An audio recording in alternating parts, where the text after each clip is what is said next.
Coba bertanyalah mengapa. Meskipun pertanyaan mengapa itu bisa menjengkelkan. Kalau kalian ingin jadi filosof, sering-sering bertanya mengapa. Mengapa sih begini? Mengapa sih begitu itu? Kalian akan hidup dengan kesadaran yang sangat penuh.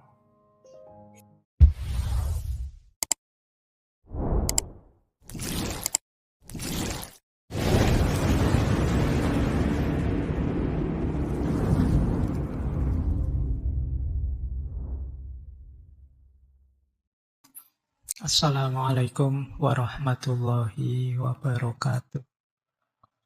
Bismillah. Mari kita lanjut lagi belajar kita, ngaji kita. Jadi intinya ngaji filsafat itu ya ngaji, kita belajar ya. Segala yang di luar itu bonus. Jadi bonus itu ada, alhamdulillah, tidak ada ya, tidak masalah.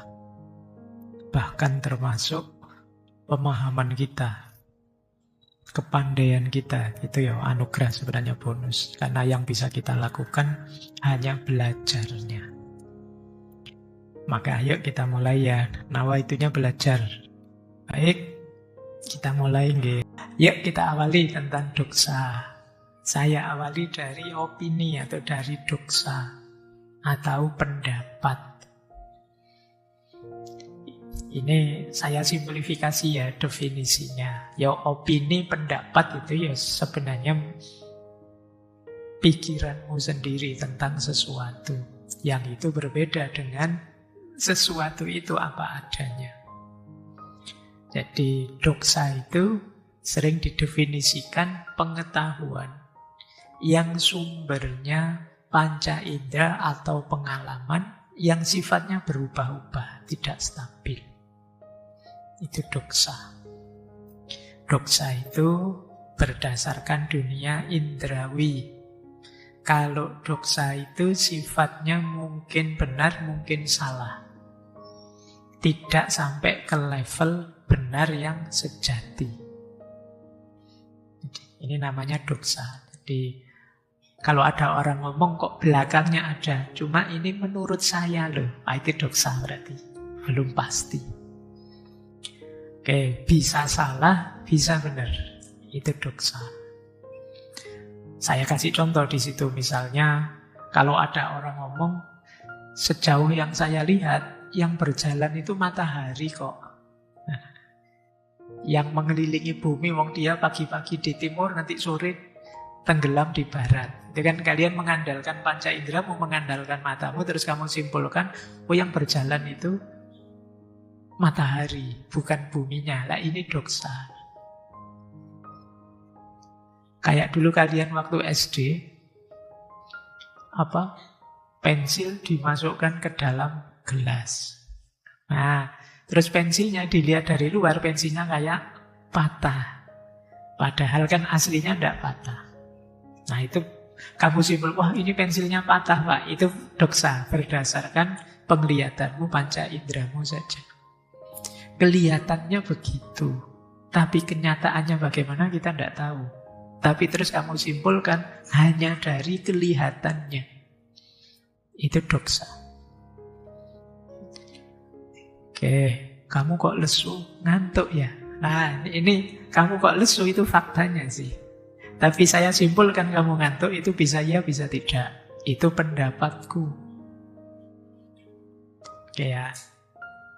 Baik, ya contoh kedua, contoh makanan. Makanan ini enak atau makanan ini tidak enak, itu juga doksa. Bagi saya bisa enak, bagimu bisa tidak enak. Sifatnya tidak universal.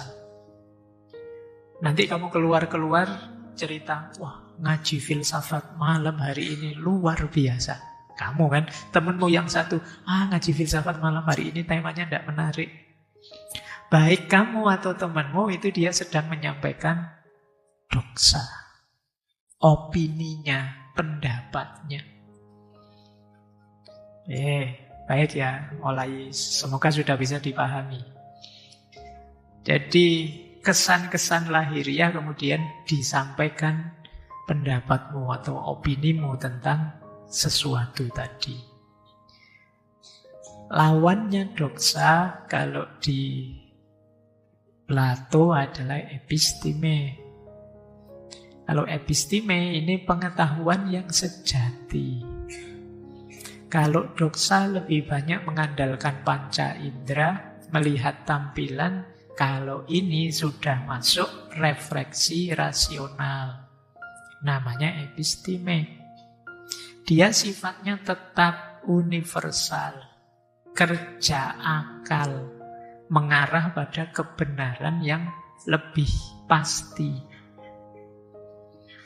Kayak tadi, kalian lihat pensil kok bengkok di dalam air, itu kan akalmu terus bilang, enggak, itu kelihatannya saja bengkok, tapi sebenarnya pensilnya masih lurus kok.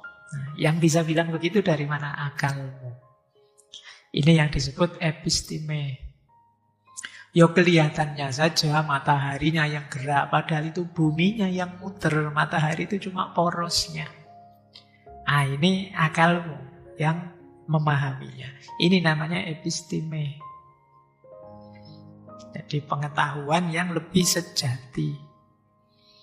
Itu saya kasih contoh. Segitiga itu sudutnya kalau dijumlah ya 180 derajat. Ini yang bisa memahaminya akal. Atau yang kedua, semua manusia fana, semua manusia mati. Sokrates manusia, ya Sokrates akan mati juga. Nah, ini juga episteme. Jadi dasarnya akal, nalar. Jadi ide yang ada di kepala kita. Ini lebih mutlak kebenarannya, lebih universal. Jadi kalau episteme itu kebenaran yang lebih pasti, kalau doksa ini kebenaran yang belum pasti, yang sifatnya opini atau ya kita pakai istilah menurut. Ya. Menurut saya, nah itu kalau ada orang ngomong kok diawali menurut saya, itu berarti opini. Kalian tidak usah sebaper itu, sengamuk itu, yaitu menurut dia. Kalian punya menurut yang lain juga tidak apa-apa. Hari ini kan kita gampang ke distrak opini-opini. Wong ya orang beropini kan haknya dia. Kalau kalian tidak setuju, counter dengan opinimu. Jadi kita kan hari ini hidup di arena opini.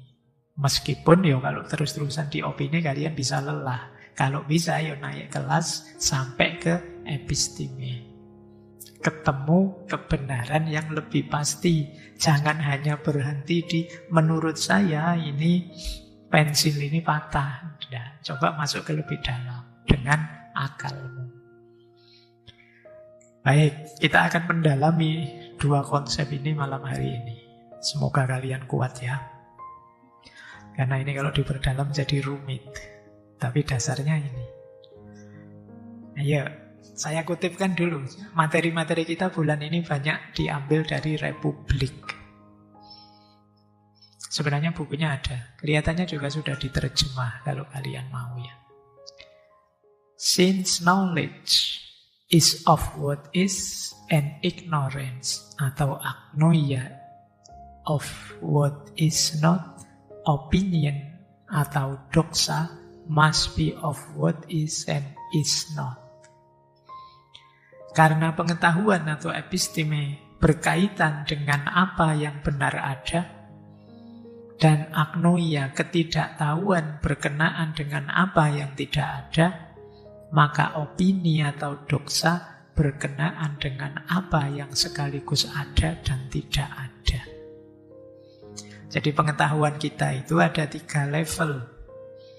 Ada tidak tahu, kemudian di atasnya ada, kalau tidak tahu namanya agnoia, ada antara benar dan salah, itulah doxa, dan ada yang paling tinggi yang sungguh benar, namanya episteme.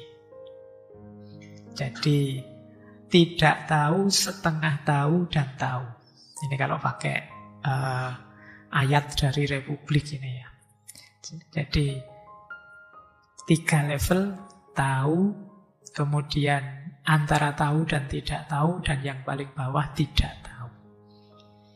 kalian boleh cek pengetahuanmu ya. Mana bidang yang saya tahu, mana bidang yang saya tidak tahu, mana yang saya antara tahu dan tidak tahu. Jadi masih belum pasti.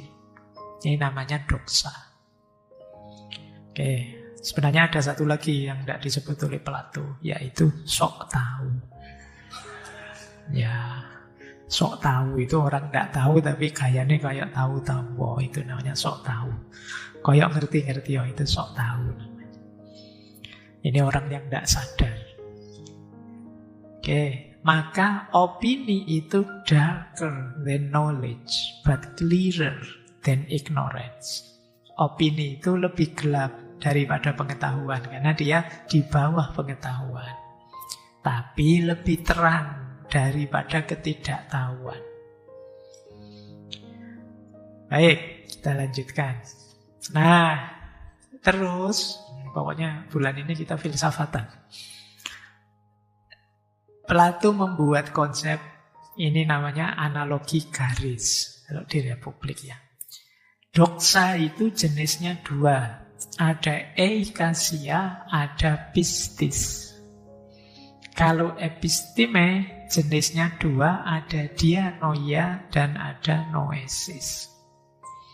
Jadi yang tadi jenis opini itu, yang tidak pasti benar itu ada eikasia, ada pistis. Yang episteme yang sudah pengetahuan, yang universal, ada dianoia dan noesis.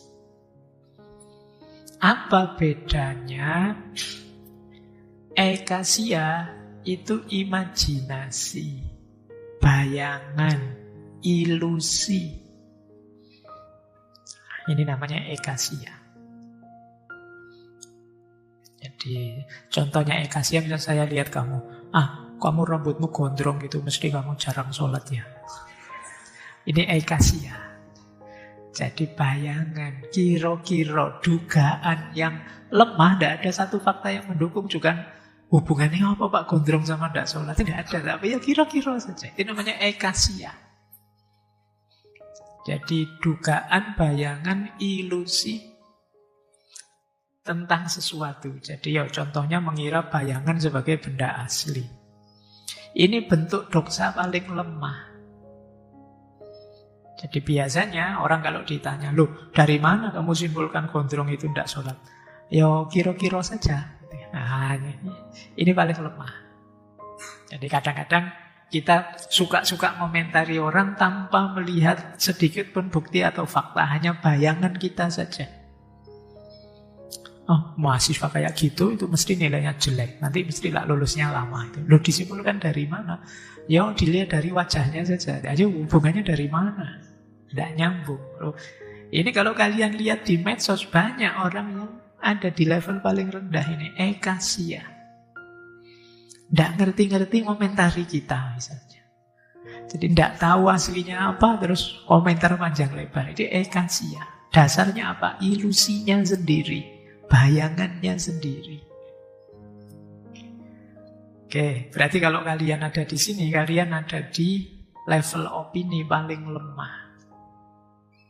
Jadi dugaan yang paling lemah. Nanti ada lebih tinggi lagi namanya pistis.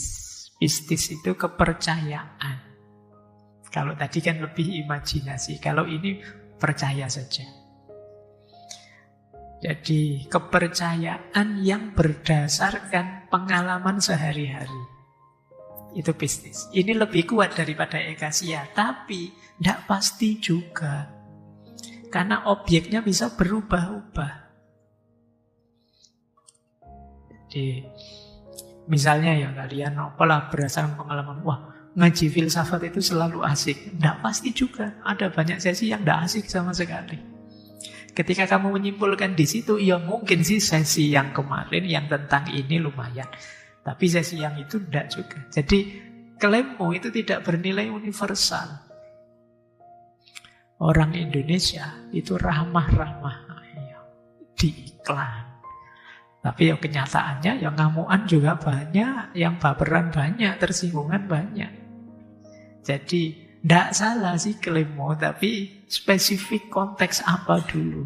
Situasi yang mana dulu? Ini namanya pistis. Kalian sudah percaya duluan, dasarnya pengalaman selama ini. Oke, ini pistis. Saya tidak mau deket-deket suku sana. Suku sana itu tidak enak, orangnya tidak asik. Ini pistis. Mungkin karena pengalaman tertentu sebelumnya dengan suku yang tadi. Tapi jenisnya masih doksa. Jadi masih hanya opini. Tidak pasti benar. Kebalikannya kalau episteme. Episteme jenisnya dua. Ada dianoia dan noesis. Dianoia itu pemikiran rasional kayak matematika. 1 tambah 1, 2. Setengah lebih kecil daripada 1. Itu dianoia. Jadi saya makan itu kuatnya 1 piring. Ini dikasih 2 piring, pasti tidak habis. Itu rasional, logis. Dianoia. Saya biasanya tidur itu jam 8. Ini sudah setengah 9. Pantes aku ngantuk. Dianoia. Masuk akal. 1 tambah 1, 2. 2 tambah 2, 4. Dianoia. Tapi ada yang lebih tinggi. Namanya noesis. Noesis ini pemahaman yang murni akal. Ini oleh Plato disebut episteme sejati. Misalnya tentang keadilan, kebajikan. Ini noesis. Adil itu baik loh. Itu sudah tidak terbantahkan oleh akal kita. Bahagia itu membuat kita nyaman dalam hidup. Itu susah membantahnya. Nah, ini noesis namanya. Oke, jadi nanti kalau kalian punya gagasan apapun, coba dicek ya. Antara doksa dan episteme. Kalian ada di mana? Apakah ada di imajinasi eikasia, atau di kepercayaan pistis, atau di episteme dianoia, pikiran yang rasional, atau noesis, pengertian intelektual yang murni. Ini nanti berhubungan dengan konsepnya Plato tentang idea. Baik, kita masih filsafatan terus ya. Ini nanti belakang-belakang baru kita mencari relevansinya untuk hidup kita. Dilanjutkan penjelasannya oleh Plato. Opini itu meskipun benar, levelnya tetap di bawah episteme. True opinion atau orthodoxa is not the same as knowledge atau episteme. Jadi opini meskipun benar tidak sama dengan pengetahuan. Kenapa begitu? Karena opini yang benar itu memang baik dan berguna seperti pengetahuan, tapi sifatnya tidak menetap kebenarannya. Jadi sekedar opini tadi, apakah itu kepercayaan, apakah itu tadi imajinasi, kadang-kadang ya benar. Tapi dia tidak menetap. Kenapa? Tidak ada pendukung rasionalnya. Gitu. Jadi mungkin benar anak yang gondrong tadi tidak sholat. Tapi kan tetap statusnya bisa ya, bisa enggak. Kenapa? Kamu tidak punya pendukung rasional. Gitu. Misalnya, wah, itu yang lengannya penuh tato itu, oh itu mesti juga golongannya tidak pernah wudhu itu. Nah, misalnya contohnya. Loh, ini kan doksa. Mungkin juga benar loh, anak itu memang tidak pernah sholat, tidak pernah wudhu. Tapi kan tidak bisa universal. Ada juga nanti yang punya tato sih, tapi orang rajin sholat. Kita tidak bisa menguniversalkannya. Jadi opini benar itu tidak selalu setara dengan episteme. Anak filsafat itu biasanya kalau ngomong bulat misalnya. Loh, mungkin benar, pokoknya contohnya banyak. Tapi kan tidak bisa kita anggap universal semuanya begitu. Nanti ada orang yang menjelaskan filsafatnya gampang, tidak bulat. Jadi, true opinion, ortodoksa, itu tidak membuat dia jadi episteme. Kenapa? Ya dia dasarnya pengalaman, asumsi, kepercayaan. Yang bisa saja untuk konteks A cocok, untuk konteks B tidak cocok. Untuk dia bisa selevel episteme, syaratnya apa? Tambahi logos. Tambahi argumen rasional. Baru. Jadi makanya di tulisannya Plato, di Meno itu ada pandangan begini.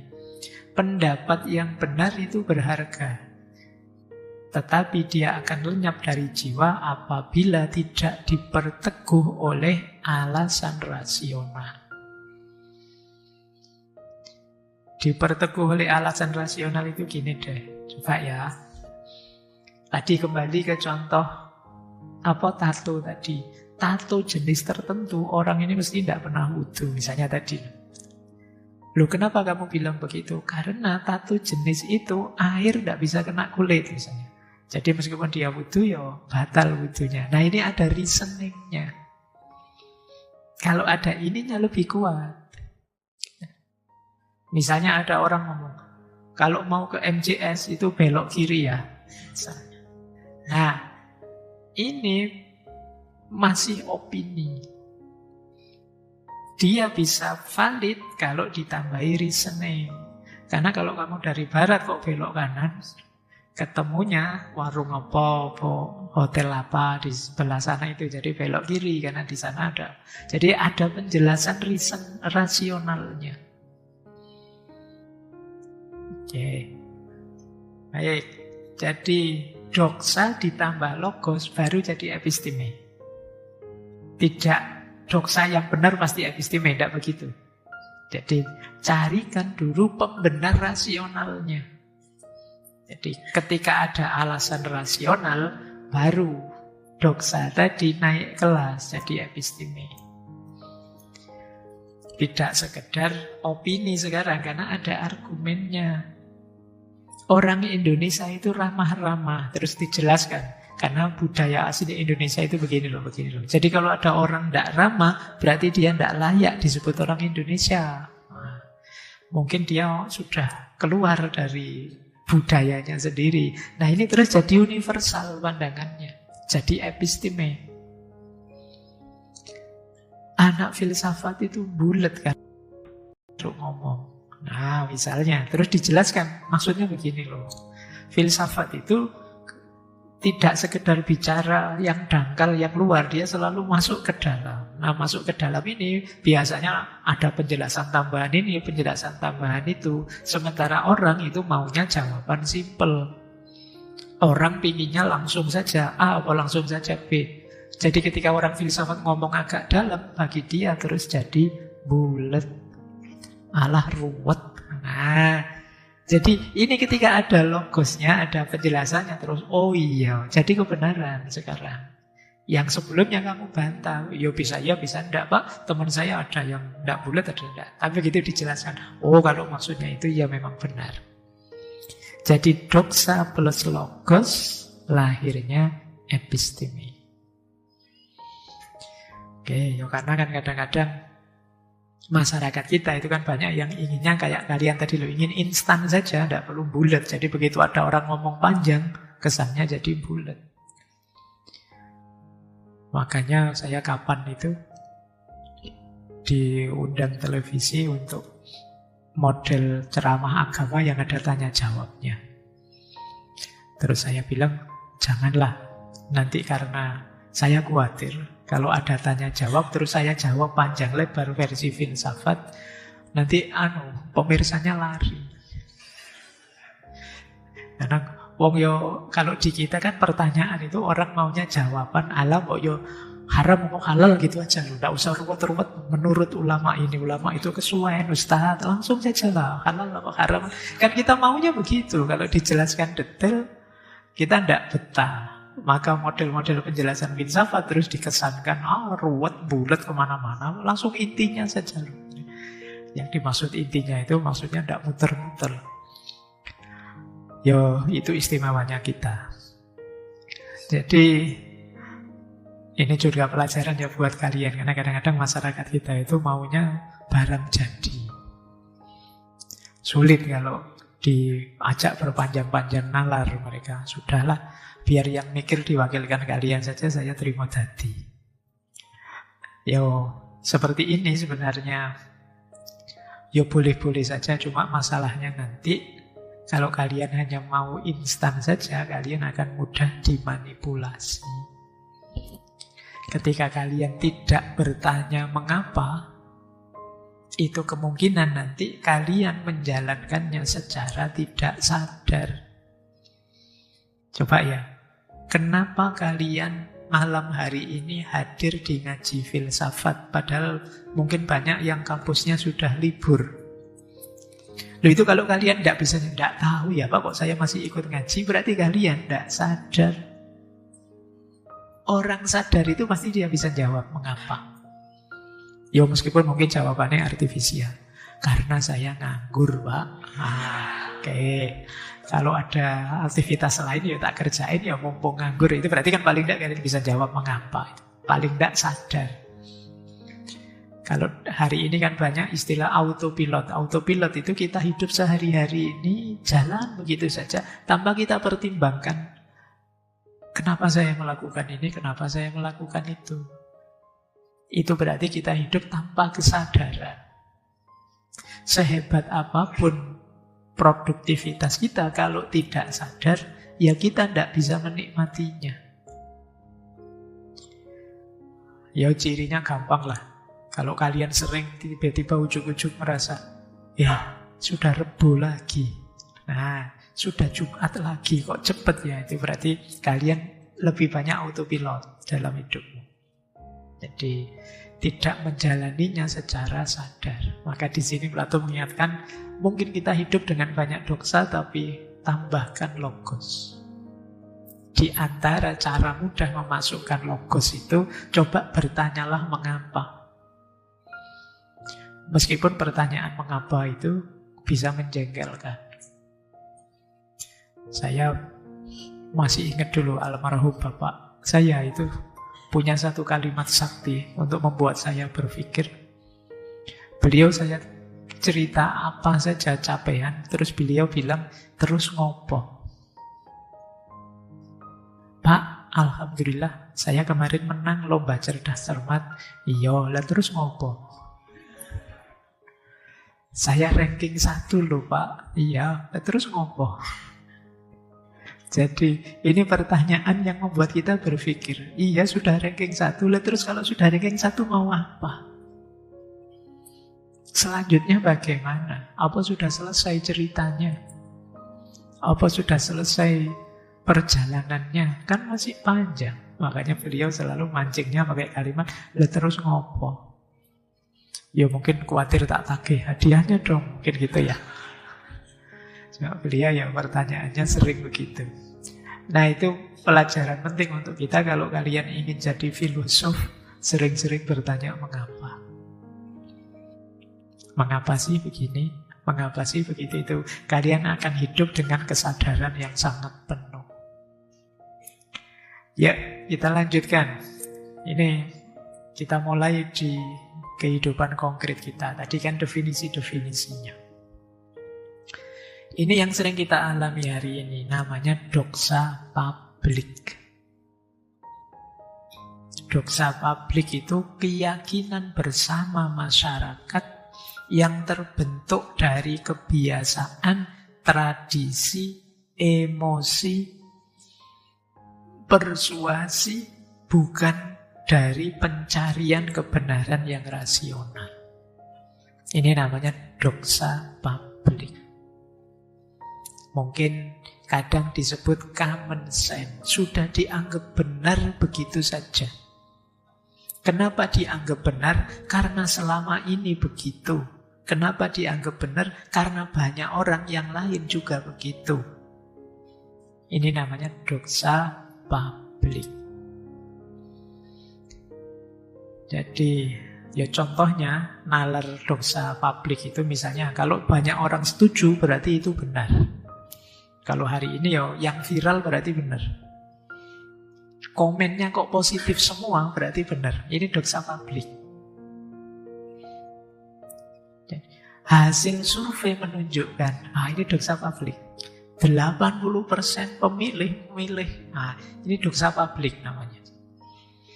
Jadi doxa publik itu ya suara terbanyak, tradisinya begitu, biasanya begitu. Common sense di masyarakat, itu doxa publik. Anak ini rajin sekali ya, tekun sekali kuliahnya. Pasti dia nanti jadi orang besar. Ini doxa publik. Padahal kadang-kadang yang malas, tidak lulus-lulus, dosennya sampai jengkel, tiba-tiba begitu lulus jadi orang besar. Nah, kan banyak yang begitu. Tapi sudah terlanjur jadi doxa publik bahwa anak tekun, rajin, soleh, inilah yang masa depannya cerah. Jadi common sense-nya begitu. Jadi ini salah satu contoh sederhana kalau teman-teman ingin memahami apa itu doxa publik. Oke, kita lanjutkan. Nah, dengan doxa publik inilah nanti Plato antara lain mengkritik model demokrasi. Jadi dalam Republik beliau mengkritik demokrasi. Kenapa? Karena demokrasi itu kan memutuskan keputusan-keputusan politik dengan dasar opini mayoritas. Berarti nanti yang terpilih bukan karena orangnya memang layak memimpin, tapi karena memenangkan suara mayoritas.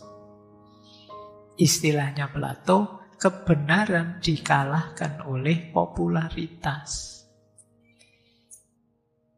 Itu demokrasi. Jadi ini salah satu contoh gambaran yang sangat dikritik oleh Plato. Ya silakan nanti kalian, saya tidak tahu setuju apa tidak dengan pandangannya Plato ini. Jadi ada analogi karena nanti Plato menawarkan philosopher king, bahwa yang layak jadi raja, jadi pemimpin itu harusnya para filosof.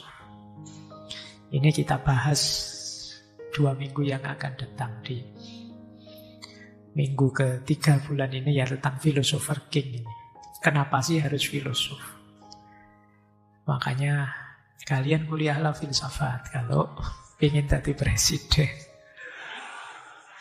Karena yang layak itu ya philosopher king, kata Plato loh ya. Ya sayangnya ngaji filsafat tidak ada ijazahnya. Jadi kalian tidak bisa mengandalkan ngaji filsafat. Jadi kenapa begitu? Ya kata Plato, yang harusnya memimpin itu ya bukan karena dipilih suara terbanyak-banyak orang, tapi harusnya dia yang memang benar berkualitas bisa memimpin. Tapi dalam sistem demokrasi, yang memimpin adalah yang paling populer. Apalagi nanti ketika ada manipulasi-manipulasi untuk membuat seseorang terkenal atau tidak terkenal. Ini semakin memprihatinkan. Kata Plato, inilah bahayanya doxa publik dalam ranah politik.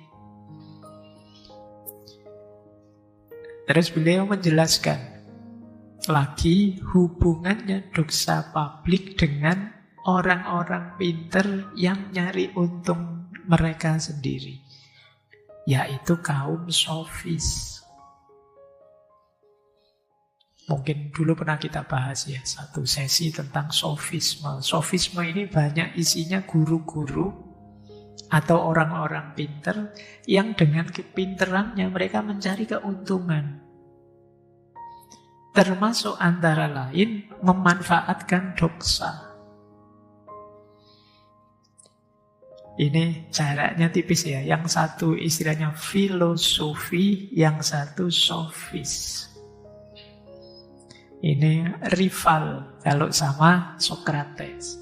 Jadi kaum sofis itu menjadikan doksa bahan baku retorika. Jadi mereka ini tidak anti doksa, padahal doksa hanya opini, tapi dia tahu doksa publik ini disukai oleh masyarakat, maka mereka memanfaatkan itu untuk memperoleh simpati dari masyarakat. Jadi kalau dalam bukunya Plato yang Gorgias dan Protagoras itu beliau menyebut orang sofis itu melihat ini masyarakat sedang trennya apa ya, yang disukai apa ya, kalau hari ini yang viral apa ya. Terus dia mengambil doksa itu sebagai bahan retorikanya, sehingga terus orang banyak merasa wah orang ini mewakili kita. Orang ini suaranya cocok dengan mau kita. Yang dari situ nanti dia mencari keuntungan. Ini sofis namanya. Apa istilahnya? Mungkin belakangan ada istilah cek ombak. Nah, dicek ombak. Kira-kira masyarakat suaranya gimana ya? Oh, ternyata kecenderungannya ke sana. Dimanfaatkanlah kecenderungan masyarakat itu, dimanipulasi untuk kepentingannya. Ini sofis. Yang kedua, orang sofis ini pinter membuat doksa seolah-olah seperti episteme. Dengan retorikanya, dengan bahasa yang indah, dengan analogi yang memikat, dengan permainan emosi, dengan logika yang tinggi. Orang nganggep, ini kelas tinggi, ini luar biasa. Saya sulit memahaminya, nggak paham-paham, canggih memang. Orang terpesona oleh itu, dianggapnya itu episteme, padahal doksa.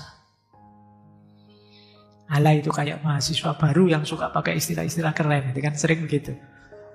Kalau mahasiswa lama sudah malas. Ya. Biasanya yang semangat kan baru, itu kan biasanya gitu anak-anak baru. Baca buku 1-2 terus wah bertaburan istilah-istilah hebat. Kalau ngomong sudah, wah ini sesuai paradigma eksistensial yang sedang. Kita kan senangannya ngono.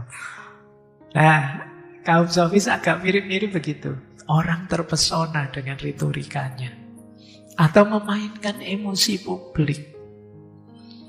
Kita jadi tersentuh, kita jadi ikut marah, kita jadi ikut sedih, ikut nangis, dan lain sebagainya. Ini khas, namanya kaum sofis, tapi pada akhirnya mengarah untuk kepentingannya sendiri atau kepentingan kelompoknya. Kemudian, bagi orang-orang sofis ini yang memanfaatkan doksa publik tadi, dia menggunakannya untuk menang debat. Zaman itu masih banyak perdebatan-perdebatan terbuka. Jadi arenanya masih terbuka.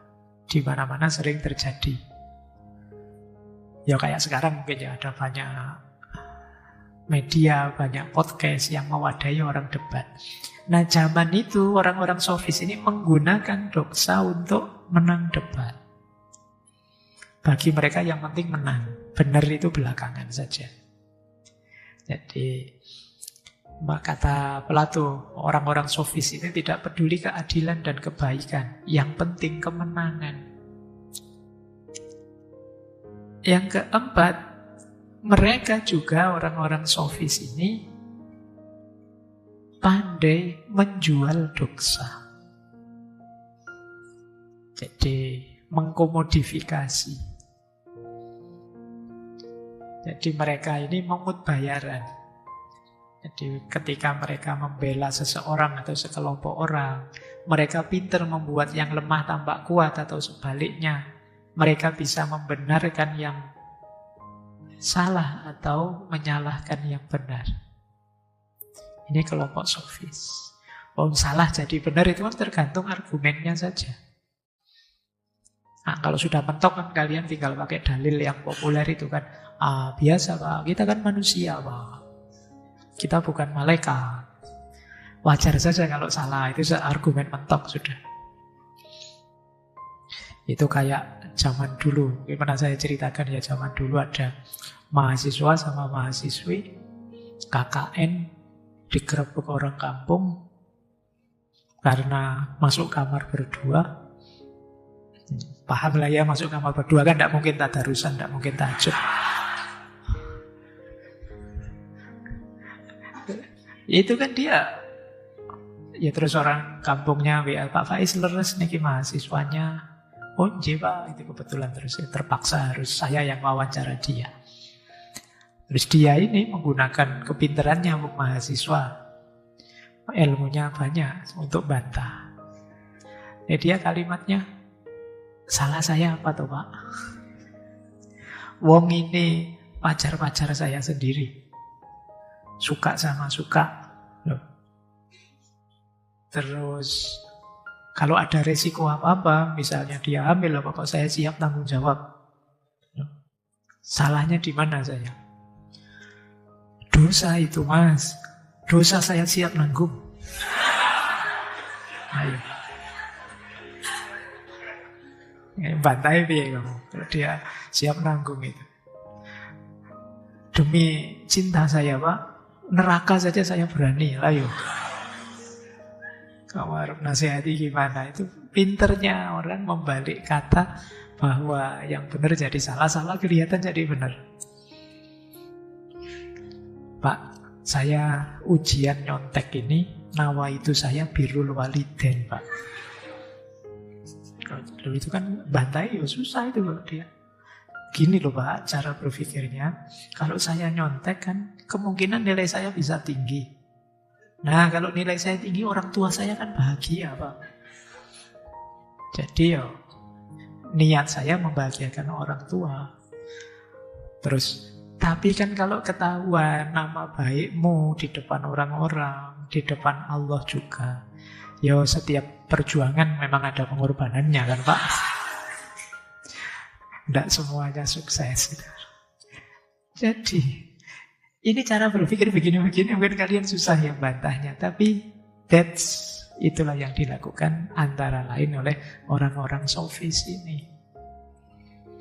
Makanya dulu ketika kita belajar logika, itu ada satu klausul yang saya sebutkan itu kan, tidak selalu yang kita tidak bisa membantahnya berarti dia benar. Ada kalanya memang kita saja yang memang kurang canggih sehingga tidak bisa membantah, tapi sebenarnya itu salah. Jadi tidak semua yang kita tidak bisa jawab itu berarti saya yang salah, dia yang benar. Karena kadang-kadang ya kita kalah pinter saja. Kadang-kadang bukan kalah pinter isinya, cuma kalah pinter ngomongnya saja. Itu yang disebut retorika tadi. Baik, ini doxa publik yang oleh orang-orang sofis jadi komoditas. Kalau analoginya Plato dalam Gorgias, filsafat itu seperti obat. Kalau sofis itu seperti kosmetik. Obat itu menyembuhkan, meskipun kadang-kadang pahit. Tapi kalau kosmetik, ya memang menampilkan sesuatu dengan indah, meskipun kadang-kadang menipu. Jadi kalau sekarang mungkin tidak perlu mahal-mahal kosmetik lah, kalau kalian foto pakai filter lapis berapa gitu kan. Pencitraannya saja, tidak masuk ke hakikat kebenaran terdalamnya. Jadi sebenarnya doxa, tapi dikemas seolah-olah episteme. Ini nanti penting untuk situasi kita hari ini, banyak yang seperti itu.